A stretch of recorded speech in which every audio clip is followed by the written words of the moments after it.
օրինակ խոպան։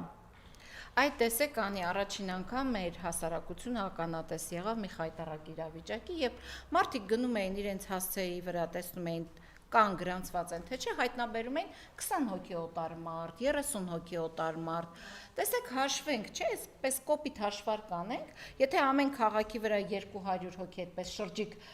քվեարկողներ կային, իրենք ամեն տեղամաս դա անվերահսկելի էր։ X տեղամասից կգնային Y տեղամաս, իրենց անունները նորից գրված էր հասցեների տակ, էլի կքվեարկեին։ Այսպես ես երբ որ երեք նստած հաշվարկ էի անում, կոպիտ հաշվարկով, Նիկոլ Փաշինյանը իր գրպանում ուներ 200,000-ից ավել ձայն։ Լրագրողները, այդ թվում դուք,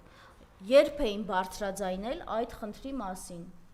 Մի քանի ամիս առաջ էր, չէ՞, որ մարդը տեսել էր, որ իր տան վրա, կոնկրետ Հռիփսիմե Առաքելյանը տեսել էր, որ իր տան վրա գրանցված են մի շարք անձինք, որոնք որևէ կապ իրենց հետ չունեն։